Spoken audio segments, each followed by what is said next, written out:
Gracia para la humanidad. 24. El libertador se resucita. Jesús exclamó, consumado es. Juan 19:30. Entregó su espíritu al Padre y murió. Terminó con lo que había venido a hacer en la tierra. Bebió hasta la última gota de la copa amarga que el Padre le había dado. Pagó nuestra deuda. Ya llegó a ser el sacrificio perfecto, el Cordero de Dios. Ganó y demostró gloriosamente su victoria sobre Satanás, el pecado y la muerte. Pero sus seguidores no pudieron ver el lado bueno de todo lo que había pasado todavía. Para ellos todo era oscuro y empezaron a desesperarse. Seguramente se sintieron muertos por dentro mientras observaban desde la distancia a Jesús, su Señor, sufriendo, sangrando y muriendo. Su ilusión desapareció con él, porque aquel que era su esperanza para librarlos de los romanos se había ido. Pero lo que no sabían era que Jesús tenía aún algo por hacer. El acto redentor ya era un hecho. Pero con un libertador muerto, ¿quién iba a creer en él? Están muertos. Juan 19, 31, 37. ¿Ya se han muerto? Fue la pregunta de los soldados encargados de bajar los cadáveres de las cruces. Entonces decidieron averiguarlo. La costumbre en el caso de que los crucificados estuvieran vivos era romper sus piernas con el fin de acelerar su muerte. Ya era tarde y el día de reposo se acercaba, así que debían hacerlo pronto. El soldado que examinó a Jesús se encontró que él ya había muerto. ¿Cómo lo supo? Metió una lanza dentro de su costado y salió sangre y agua. Eso era una señal segura de su muerte. Entonces no fue necesario romperle las piernas para que se cumpliera lo dicho en el Salmo: el que guarda todos sus huesos, ni uno de ellos será quebrado. Salmo 34:20. Y fue traspasado para cumplir una parte de lo que dice en Zacarías: mirarán hacia mí, a quien traspasaron, y llorarán como se llora por el Hijo unigénito, y se afligirán por él como quien se aflige por el primogénito. No rompieron ningún hueso del Cordero. Verdaderamente este era el Hijo de Dios.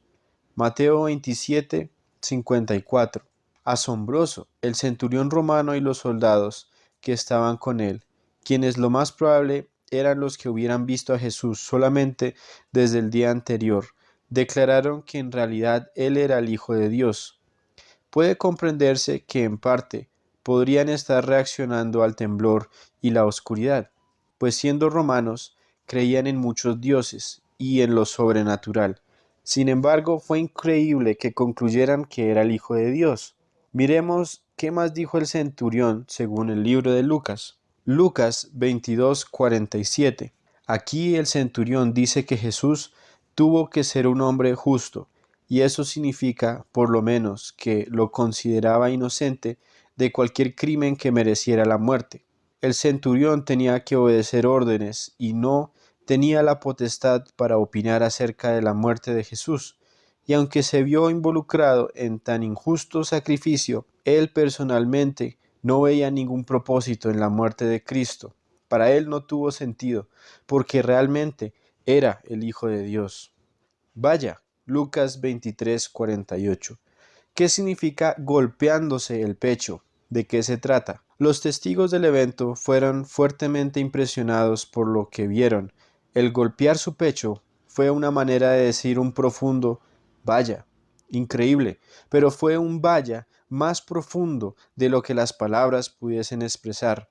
Esta fue la reacción de la misma gente que pidió que lo crucificaran, y ahora estaban sacudidos. Deme su cuerpo.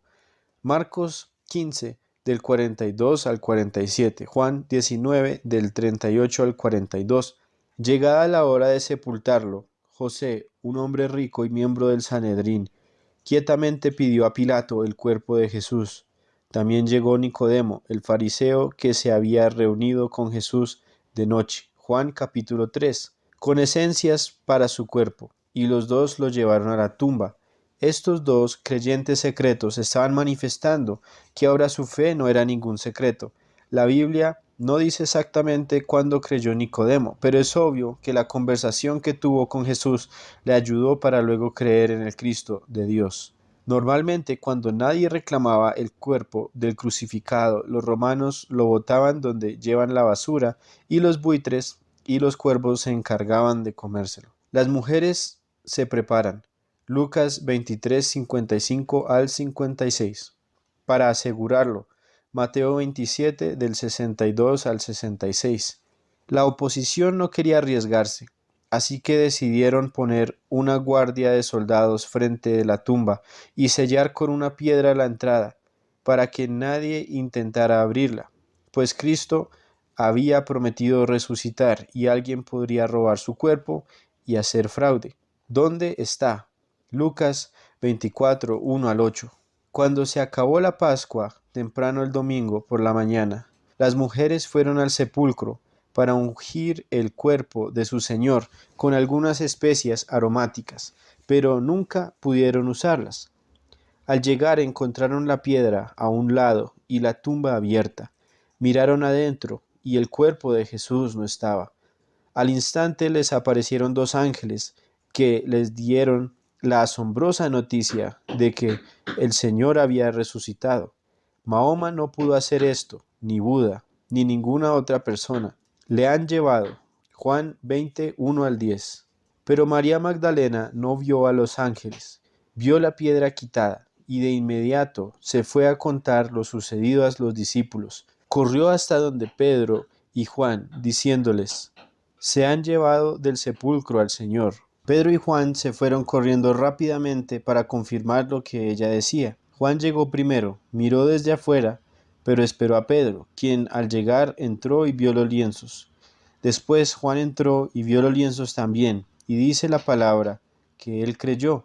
Sin embargo, parece que lo que creyó Juan era que María tenía razón, que habían robado el cuerpo de Jesús, porque en el siguiente versículo dice que no había entendido todavía que era necesario que él resucitara de los muertos. Volvieron a los suyos pasmados, probablemente preguntándose: ¿por qué robaron el cuerpo del Señor? No tiene sentido. Seguramente están planeando algo raro. Parece que María Magdalena siguió a Pedro y a Juan hacia la tumba, pero en vez de entrar, se quedó llorando en alguna parte del huerto de tumbas. Igualmente las otras mujeres estaban en el huerto de sepulcros todavía. Yo soy. Jesús apareció a María Magdalena. Juan 20, 11 al 17. Es difícil reconciliar todos los eventos desde los 4 evangelios en cuanto a lo que ocurrió con estas mujeres, pero parece que María Magdalena quedó separada por un tiempo del grupo con que iban juntos aquella mañana, pero luego se une con ellas en ese encuentro con Jesús. De pronto era que mientras hablaba con María, Jesús se metió en el camino de las otras, y así se volvieron a unir todas. Jesús apareció a todas las mujeres.